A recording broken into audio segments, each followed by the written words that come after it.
The afternoon sun cast long shadows across the polished marble entrance of the Summit, one of the most exclusive luxury condominiums in Los Angeles. After 3 weeks away on a humanitarian mission building schools in remote villages, Chuck Norris was ready to return to the comfort of his home. He adjusted the duffel bag on his shoulder and approached the familiar glass doors of the building's main entrance. Chuck wore simple clothes, faded jeans, a plain black t-shirt, and weathered boots. His face showed the signs of someone who had spent weeks working outdoors with a deeper tan than usual and a slightly unkempt beard. He looked forward to a hot shower and his own bed after the long journey home. As he neared the entrance, Chuck noticed something different. The usual doorman was gone. Instead, a sleek black panel had been installed beside the door with a glowing blue light. He paused, looking for instructions, and saw a small sign that read, "New security system. Please stand for identification." Chuck shrugged and stood in front of the panel. A blue light scanned up and down his body. "Identity unconfirmed. Please provide verbal identification," said a smooth, computerized voice. "Chuck Norris, apartment 2001, he replied calmly. There was a pause, then the system responded, "Voice pattern not recognized. Please provide identification card or biometric confirmation." Chuck reached for his wallet and pulled out his resident ID card. He held it up to the scanner. Another pause followed. Card outdated. New security protocols require updated credentials. Access denied. Chuck frowned. No one had mentioned anything about new security measures or updated credentials. He pressed the intercom button for the front desk. "Hello, this is Chuck Norris. I'm having trouble with the new security system." After a moment, a woman's voice responded, "Mr. Norris? Oh my goodness, I'm so sorry. This is Carol Bennett, the new building manager. The system was upgraded while you were away. Let me buzz you in." Chuck heard a buzzing sound, but when he tried the door, it remained locked. "That's strange," Carol said through the intercom. "Let me try again." Another buzz, but still the door wouldn't open. Then the blue light on the panel turned red. "Security alert. Potential identity fraud detected. Defensive measures engaged," announced the AI system. 2 panels in the wall suddenly slid open on either side of the entrance. Metal arms extended outward, each ending in what looked like small cameras or sensors. They turned towards Chuck and began to emit a high-pitched whine. "Please step away from the entrance. Security personnel have been notified," the system commanded. Chuck stayed calm. "There seems to be a mistake. I live here." Warning. Aggressive. Posture detected. Final warning to step back. Chuck sighed and took a few steps backward. Through the glass doors, he could see people in the lobby looking concerned and pointing in his direction. A small crowd began to gather inside. Carol Bennett rushed across the lobby, phone in hand. She was a middle-aged woman with short blonde hair and a professional pantsuit. She spoke urgently into her phone while pointing at the security panel. Through the glass, Chuck could see her face turning red with frustration. A moment later, a tall man with broad shoulders and a security uniform hurried to join her. From his name tag, Chuck could see this was Frank Miller, the head of building security. Frank examined the panel, typing rapidly on a small keyboard that extended from the wall. His expression grew increasingly concerned. Chuck waited patiently, outside, setting his duffel bag down on the sidewalk. A few passers-by had stopped to watch the unusual scene of Chuck Norris being locked out of his own building. Inside, Carol rushed back to the intercom. "Mr. Norris, I am so sorry about this. Frank is trying to override the system, but it's not accepting his commands. The new AI security is supposed to make exceptions when management provides override codes, but something seems to be malfunctioning." "It's all right, Carol. These things happen," Chuck replied. "Is there another entrance I can try?" Frank leaned into the intercom. "Sir, the system is networked throughout the building. All entrances are controlled by the same AI. I've called the installation company, but their technicians are at least an hour away." As they spoke, the metal arms from the security system began to extend further, creating a physical barrier in front of the door. The red light pulsed more intensely. Alert. Unauthorized access attempt continuing. Deploying additional countermeasures, the system announced. A loud alarm began to sound throughout the building. Inside, residents looked around in confusion as ceiling speakers broadcast a warning. Security breach attempt in progress at main entrance. All residents please remain in secure areas until all clear is given. Carol's face fell. Oh no, it's putting the entire building on lockdown. Several residents gathered in the lobby began recording the scene with their phones. Chuck Norris, legendary martial artist and action star, being refused entry to his own home by an overzealous security system made for compelling social media content. Chuck remained remarkably calm. He pulled a small folding chair from his duffel bag, a habit from his humanitarian work where waiting was often part of the job, and sat down comfortably on the sidewalk. "I can wait," he said with a slight smile. "But you might want to tell your residents that there's no actual emergency." Carol nodded gratefully and turned to address the growing crowd in the lobby. Frank continued his battle with the security panel, his expression growing more frustrated by the minute. After about 20 minutes, a sleek black car pulled up to the curb. A woman in her 30s with red hair tied back in a practical ponytail stepped out, carrying a laptop case. She wore dark-rimmed glasses and moved with purpose. "Mr. Norris? I'm Allison Wright from Secure Tech Solutions. The building manager called us about the security system issue." She offered her hand, which Chuck shook as he stood up. "Nice to meet you, Allison. I'd invite you in, but..." He gestured toward the defensive arm still blocking the entrance. Allison nodded. "I understand. This is highly unusual. Our systems have extensive recognition databases, especially for notable residents." She opened her laptop and connected a cable to a small port on the security panel that Chuck hadn't noticed before. "This is a direct override connection. Let's see what's going on in there." Her fingers flew across the keyboard, lines of code reflecting in her glasses. After several minutes of intense typing, Allison looked up with concern. "This is strange.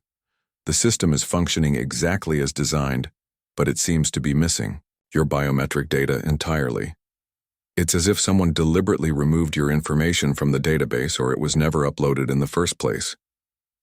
Inside, Carol had managed to calm the residents, explaining that there was no actual threat. Some had returned to their apartments, but many remained in the lobby, curious about the unfolding drama.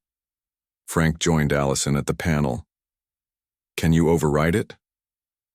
"I'm trying, but the system has locked out administrative access. This isn't normal behavior." Allison continued working, her expression growing more troubled.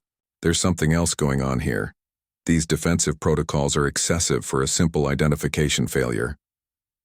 As night began to fall, the standoff continued. Chuck Norris, known for his legendary toughness on screen, displayed remarkable patience as he waited for a solution, occasionally chatting with curious passers-by who recognized him. Little did anyone know that what seemed like a simple technical glitch was just the beginning of something much larger, and potentially more dangerous than anyone could have imagined. News of Chuck Norris being locked out of his own building spread quickly across social media. By morning, small groups of fans and curious onlookers had gathered across the street from the summit. A few local news vans parked nearby, reporters occasionally glancing toward the luxury building's entrance. Chuck had spent the night at the Four Seasons Hotel 2 blocks away. He sat now at a corner table in the hotel restaurant, drinking black coffee and eating a simple breakfast of eggs and toast. Across from him, Allison Wright from Secure Tech Solutions typed rapidly on her laptop. "I've been analyzing the security logs all night," she said, turning the screen to show Chuck. "Look at this pattern of access attempts to the system. Someone has been probing the security network for weeks." Chuck leaned forward, studying the screen. The technical details meant little to him, but the pattern was clear. Regular spikes of unauthorized connection attempts. "Started about 3 days after you left for your humanitarian trip," Allison continued. "At first, they were just testing the old system. Then when the new system was installed 2 weeks ago, the attempts got more sophisticated." "So someone planned this?" Chuck asked, keeping his voice low. "It looks that way. When the new biometric database was created, your data was deliberately excluded. The system didn't just fail to recognize you, it was programmed to identify you as a threat." Chuck nodded slowly. Any idea who might do this? Not yet. But I'm working with your building's tech guy to trace the source of these intrusions. If on cue, Allison's phone buzzed. She glanced at the screen. That's him now. Paul Garcia, the building's lead technician.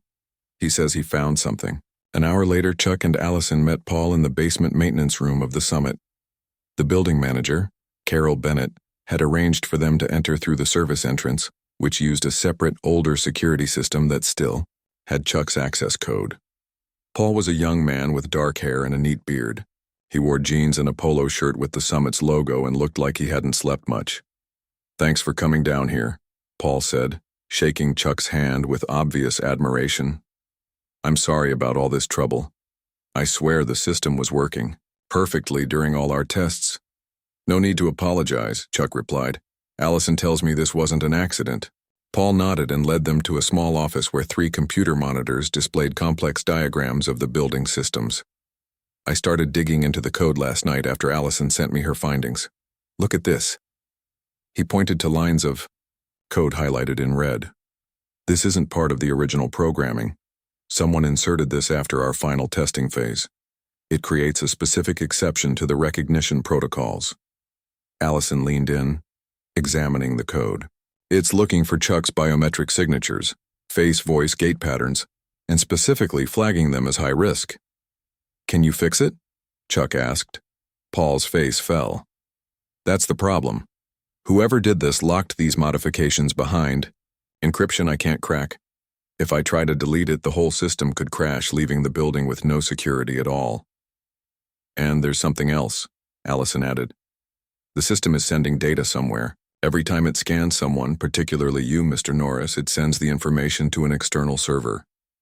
Where? Chuck asked. We're not sure yet. The connection bounces through multiple proxy servers. We're trying to trace it now. Chuck rubbed his chin thoughtfully. Let's step back a minute. Who would benefit from keeping me out of my home, or from getting access to my biometric data? Carol Bennett joined them, carrying a folder. I might have something related to that. The building board asked me to review all contracts for the security upgrade. The company we hired, SecureTech, won the bid over 3 other companies. She handed the folder to Chuck. One of those companies was particularly aggressive in their disappointment, Quantum Shield Security. Chuck opened the folder and looked at the documents. What made them stand out? Their CEO, William Hayes, personally called several board members after losing the bid. He claimed their system was superior and that SecureTech would fail. He was quite forceful about it. Allison frowned. Quantum Shield has a reputation in the industry. They're cutting edge, but there have been rumors about their tactics. Paul suddenly sat up straight, staring at his monitor. I think I found something. There's unusual network traffic between our system and a server in Burbank. The data is heavily encrypted, but the location matches the registered address of, let me guess, Chuck said. Quantum Shield Security? Paul nodded. Their research division. Allison pulled out her phone. I'm calling my team. We need to set up monitoring on that connection. As she stepped away to make the call, Chuck turned to Carol. I'm going to need a place to work, somewhere not connected to the building's network. You can use my office, Carol offered. It has a separate internet line we installed as a backup. 4 hours later, Chuck sat at Carol's desk, surrounded by printouts and a borrowed laptop. He had made several calls to old friends, fellow actors, stunt coordinators, and a few people from his past in law enforcement. On the wall, he had created a simple timeline of events using sticky notes. There was a knock at the door and Paul entered, looking excited. We found it. Allison's team helped us crack part of the encryption. The system is sending full biometric scans to Quantum Shield's servers. Not just yours, everyone in the building. Chuck looked at the notes on the wall. The timing makes sense. The new system was installed while I was away. Hayes couldn't have known I'd be gone unless he had inside information. Carol finished his thought. Exactly. Someone told him about my trip schedule. Chuck pulled out his phone and scrolled through his contacts. I need to make one more call. As Chuck dialed, Paul's laptop chimed with an alert. Uh-oh. The security system just went into advanced threat assessment mode. It's scanning all residents against some kind of database. What does that mean? Carol asked. It means, Chuck said, setting down his phone, that this isn't just about keeping me out of the building. Someone is using this system to gather information on everyone who lives here. But why? Carol looked confused. The summit is exclusive, but why go to all this trouble? Think about who lives here, Chuck said. Top executives, celebrities, a few foreign diplomats, the kind of people who would have valuable information or connections. Allison rushed into the room. We have a problem. The system just locked down. All electronic access to resident files, including apartment layouts and personal information. And I just got word from my office. Quantum Shield has just announced a new AI security system that they claim can identify persons of interest with 99% accuracy. They're stealing the data, Paul realized, using our building as a test case to build their database. Chuck stood up, his expression determined. I think it's time I had a conversation with William Hayes. As he spoke, the lights in the office flickered. The building's PA system crackled to life. Attention, residents. A security breach has been detected. For your safety, all entrances and exits are now secured.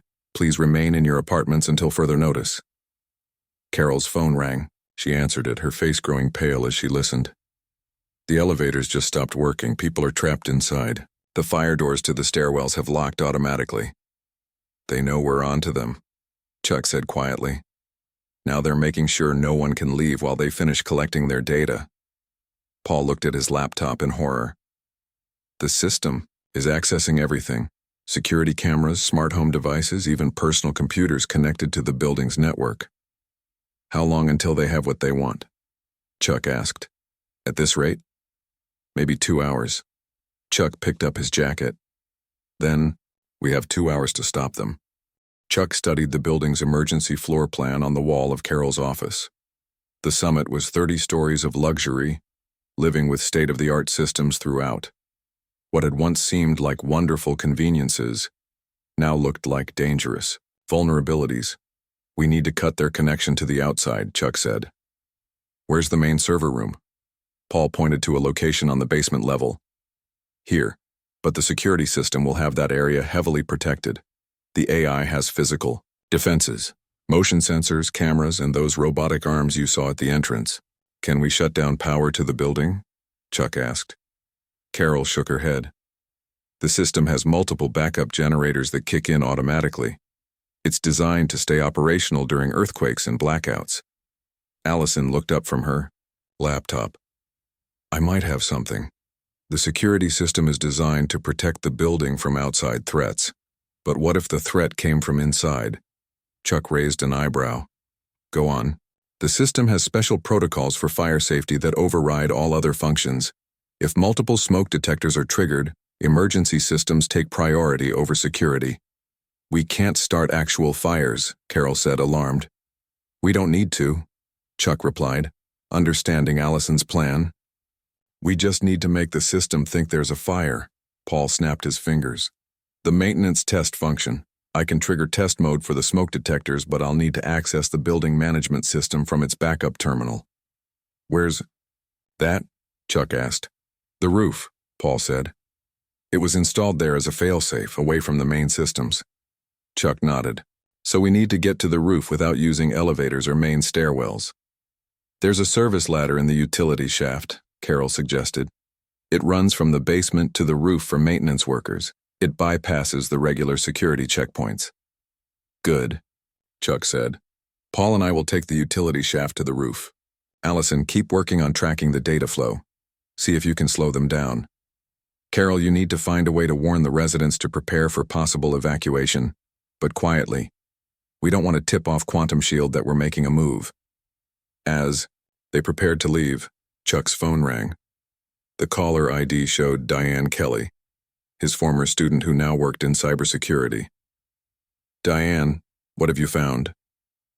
Chuck listened intently, his expression growing more serious. You're certain? That changes things. Send everything you have to Allison's secure email, thanks. He put the phone away and looked at the others. Quantum Shield isn't just stealing biometric data. According to my contact, they're using it to create deepfakes. Perfect digital copies of people that can fool any security system. They're selling this capability to the highest bidder. That's why they targeted a building with high-profile residents, Allison realized. Politicians, business leaders, celebrities. Exactly, Chuck said. With this technology, someone could impersonate any resident here, accessing their homes, offices, bank accounts, anything protected by biometric security. Carol checked her watch. The utility access is through the laundry room on this floor. I can get you there without being seen by the main cameras. 5 minutes later, Chuck and Paul were climbing the narrow metal ladder inside the dimly lit utility shaft. Pipes and electrical conduits ran alongside them, carrying the essential services for the luxury building. The air was hot and stuffy. 27 floors to climb, Paul said, looking up at the seemingly endless ladder above them. Hope you're in good shape. Chuck, despite being in his 70s, moved steadily upward. I do my own stunts for a reason. As they climbed, Paul's phone vibrated. He paused to check it. Message from Allison. She's identified the exact server at Quantum Shield that's receiving our data. It's isolated from their main network, a black project even within their own company, meaning not everyone there knows what Hayes is doing, Chuck noted. That could be useful. They continued climbing in silence for a while, conserving energy for the long ascent. Around the 15th floor, Paul spoke again. Mr. Norris, I have to ask, why aren't you more angry about all this? Someone deliberately targeted you, locked you out of your home. Chuck continued climbing steadily. Being angry doesn't solve problems. Understanding them does. When they finally reached the roof access, both men were breathing heavily. Paul entered his maintenance code on the small keypad, and the hatch unlocked with a click. They emerged onto the roof of the summit, 30 stories above the city streets. The backup terminal was housed in a small shed near the edge of the roof. Paul got to work immediately, connecting his laptop to the system. This terminal has direct access to all building systems, but it's designed to work even if the main system is compromised, he explained as he typed. I should be able to trigger the fire safety protocol from here. While Paul worked, Chuck walked to the edge of the roof and looked out over the city. From here he could see the Quantum Shield headquarters, a sleek glass tower about 10 blocks away. I've got access, Paul called excitedly. But there's a problem. The security AI has evolved beyond its original programming. It's learning to recognize patterns and predict responses. If I trigger all the smoke detectors at once, it might recognize it as a false alarm. Then we need a different approach, Chuck said, walking back to the terminal. What if we create a real emergency situation that the system can't ignore? Like what? Water, Chuck said simply. The building's water system is separate from the security network, right? Paul nodded, slowly. Yes, it's on its own control system for health and safety reasons. And what happens if water comes into contact with the main server room? Paul's eyes widened. The emergency protocols would immediately cut power to protect the equipment and prevent electrical fires. The security system would revert to mechanical locks rather than electronic ones. Can you access the water system from here? Paul turned back to his laptop. I can, but I'd need to override several safety features, and we'd risk damaging expensive equipment. The alternative is letting Hayes steal everyone's biometric data, Chuck reminded him. Paul nodded and began typing again. I'll redirect water to the fire suppression system in the server room. When I trigger it, it'll flood the room with water. As Paul worked, Chuck's phone buzzed with a text from Allison. Data transfer speed increasing. They know we're up to something, hurrying to complete download. We need to move faster, Chuck told Paul. They're accelerating the data transfer. Paul typed frantically. Almost there. I just need to bypass the final safety protocol. Got it. He pressed enter with a flourish. For a moment, nothing happened. Then they heard a distant alarm from within the building. Water flow detected in server room. A computerized voice announced. Over the building's PA system. Emergency protocols engaged. Throughout the building, the red security light suddenly went dark. The electronic locks on doors clicked open as the system reverted to fail-safe mode. Paul pumped his fist. It worked. The security system is down.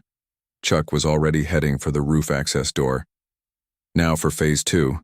We need to get to Quantum Shield headquarters before Hayes realizes what happened and moves the stolen data. Paul looked surprised. I'm just a tech guy. What can I do against a corporation? Chuck held the door open. You know their systems better than anyone. And sometimes the most important battles are fought with keyboards, not fists. As they descended through the now unlocked building, residents were emerging from their apartments looking confused. Carol was moving from floor to floor, assuring everyone that the situation was under control. In the lobby, Allison waited with a car running outside. I've contacted some friends at the FBI's cyber division, she told Chuck as they approached. They're interested in what Quantum Shield has been doing, but they need evidence. Then let's get them some, Chuck said, climbing into the car. Hayes doesn't know it yet, but his security system just met its match.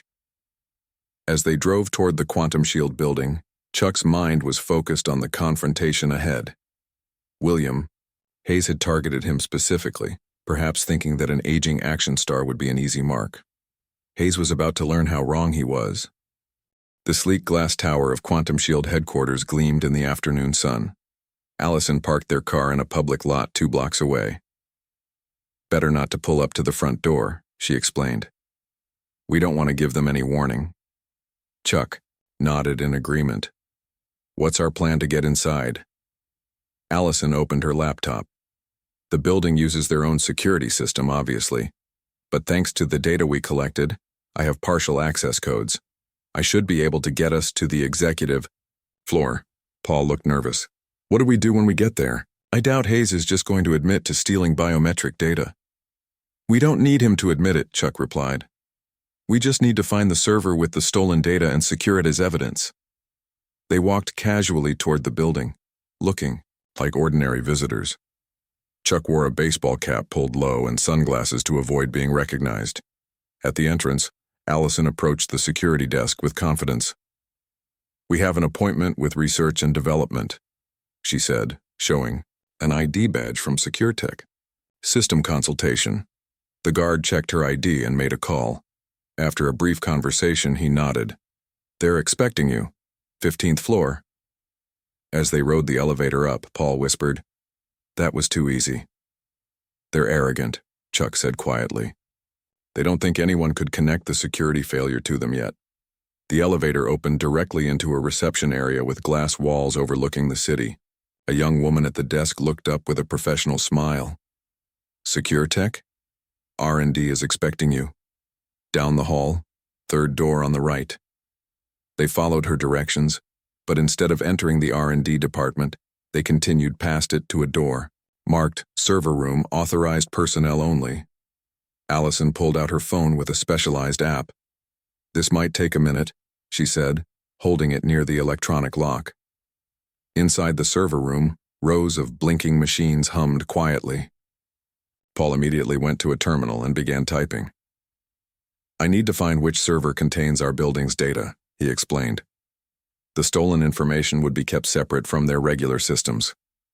Chuck stood guard by the door while Allison helped Paul search. After several tense minutes, Paul pointed to a secure cabinet in the corner. That's it. That server isn't connected to their main network. It's air-gapped for security. Allison handed him a small device. Use this to clone the data. We need everything. The stolen information, and any code that shows how they compromised our system. As Paul worked, the door to the server room suddenly opened. A tall man in an expensive suit stood there, flanked by 2 security guards. His silver hair was perfectly styled, and his face showed both surprise and anger. What is this? He demanded. Then his eyes widened with recognition. Chuck Norris?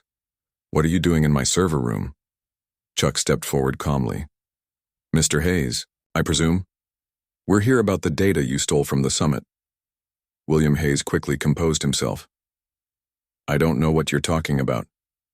Guards, please escort these people out of the building. Before they do, Chuck said, you might want to know that the FBI Cyber Division has been notified about your operation. They're very interested in how you've been collecting biometric data without consent. Hayes laughed dismissively. That's a serious accusation with zero evidence. You broke into my building based on what? A security glitch in your condo? Please. Behind Hayes, the elevator doors opened, and several more security guards stepped out. The situation was quickly becoming more dangerous. We should leave, Allison whispered to Chuck. Paul got what we needed. Hayes heard her, and his eyes narrowed. Stop them. Check what they've accessed. The guards moved forward, but Chuck stepped between them and his friends. Mr. Hayes, let's handle this reasonably. You made a mistake targeting the summit. Let us walk out, and perhaps we can discuss a resolution. Hayes snapped his fingers, and the guards reached for their tasers. Take their devices, all of them. Chuck sighed. I was hoping to avoid this. What happened next was so fast that later, when the security footage was reviewed, it had to be played at half speed to see clearly. Chuck moved with incredible speed and precision, his decades of martial arts training evident in every motion. He didn't hurt the guards, he simply redirected their movements, using their own momentum against them. Within seconds, all 4 guards were sitting on the floor, looking confused about how they got there. Chuck hadn't even broken a sweat. Hayes backed away, reaching for his phone. I'm calling the police. Good idea, Chuck agreed. They can help sort out the federal computer. Crimes you've committed. Paul emerged from behind the server cabinet, holding up a small drive. I got it all, the stolen data, the intrusion code, and the deepfake development program. It's all here. Hayes lunged for Paul, but Allison stepped in his way, her secure tech ID now replaced with another badge. FBI Cybercrime Division, Mr. Hayes. We've been investigating Quantum Shield for months. Chuck's building was just the final piece of evidence we needed. Hayes's face drained of color. You can't prove anything. Actually, we can. Came a new voice from the doorway. A woman with short dark hair entered, also holding an FBI badge. Chuck recognized her immediately. Diane. He nodded to his former student. Perfect timing. Sorry I couldn't tell you everything earlier, Diane explained. We've been building this case for nearly a year. Hayes has been stealing biometric data from multiple sources, but we needed to catch him in the act. Hayes looked desperately around the room, then made a dash for another door. Chuck simply stuck out his foot, and Hayes tumbled to the floor. Trendio. Thing about security systems, Mr. Hayes, Chuck said as he helped the man up, is that they're only as trustworthy as the people who design them. More FBI agents entered the server room. Diane handed Chuck a document. We have a warrant for all servers and devices related to Project Mirror, their deepfake program. Thanks to you and your team, we can shut this operation down completely, Hayes was led away in handcuffs. He turned to Chuck with hatred in his eyes. You have no idea what you've done. This technology is the future of security. You've set us back years. Chuck watched him go. Some futures aren't worth rushing into. Outside, the building, reporters had already gathered, somehow alerted to the FBI raid on Quantum Shield. Chuck pulled his cap lower, trying to avoid the cameras. Not a fan of publicity? Allison asked with a smile. I prefer to choose my moments, Chuck replied. Right now, I'd just like to go home, assuming the security system will let me in this time. Paul held up his phone. Good news on that front. Carol says the system has been completely reset. The building is back to normal. As they walked back to their car, Chuck reflected on how quickly a normal day had turned into a complex cybercrime investigation. But that was life in the modern world. New technologies meant new vulnerabilities, and sometimes new forms of justice. Ready to go home? Allison asked as they reached the car. Chuck nodded. More than ready, though I have a feeling my neighbors will have a lot of questions. The summit looked different as Chuck approached it the next morning. News vans were parked outside and a small crowd of reporters waited near the entrance. The story of the Quantum Shield raid had made headlines, with many reports mentioning the summit as the target of the data theft operation. Chuck sighed. He had hoped to return quietly, but that seemed impossible now. As he walked toward the entrance, reporters spotted him and rushed forward with cameras and microphones. Mr. Norris, can you tell us about your role in uncovering the Quantum Shield conspiracy? Is it true you single-handedly disabled a team of security guards?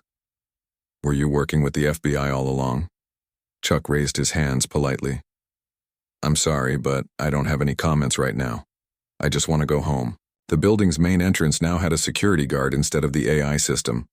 The guard, an older man with a friendly smile, recognized Chuck immediately. Mr. Norris, glad to have you back, sir. Go right on in. Inside the lobby, residents stopped to watch as Chuck entered. Some applauded, others nodded respectfully. Carol Bennett hurried forward to greet him. Welcome back, Mr. Norris. Everything is back to normal with our systems. We've returned to human security personnel until a complete review of all our technology can be completed. Thank you, Carol. You did great work handling this situation. Carol smiled. The board has called an emergency meeting this afternoon. They'd like you to attend if possible. I think they want to hear your thoughts on future security measures. Chuck nodded. I'll be there. Right now, I'd just like to go up to my apartment. Of course.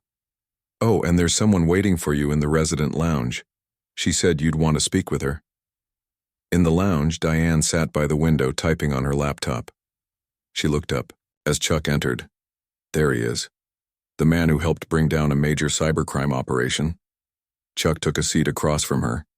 I think you're giving me too much credit. You were investigating Hayes long before this happened. True, but we might never have caught him in the act without you. Diane closed her laptop. The data you helped recover is even more valuable than we expected. Hayes wasn't just stealing biometrics from your building. He had connections to at least 12 other luxury properties across the country. How many people were affected? Thousands. Many of them high-profile individuals, celebrities, business leaders, politicians. The potential for misuse was enormous. Chuck shook his head. All this from a security system that was supposed to protect people. That's the problem with advanced technology. The more sophisticated it becomes, the more damage it can do in the wrong hands. Diane handed him a folder. The FBI wanted me to give you this. It's a preliminary report on what we found. The full investigation will take months, but we wanted you to know the impact of what you helped stop. Chuck opened the folder and skimmed the contents. The report detailed how Quantum Shield had been developing deepfake technology that could fool even the most advanced security systems. With the stolen biometric data, they could have created perfect digital copies of anyone living in the targeted buildings. What happens now? Chuck asked. Hayes and his top team are facing federal charges. The company will likely survive under new leadership, but with much more oversight. Diane stood up. I need to get back to headquarters. The director wants a full briefing this afternoon. After Diane left, Chuck finally made his way to his apartment on the 20th floor. It felt strange to be home after everything that had happened.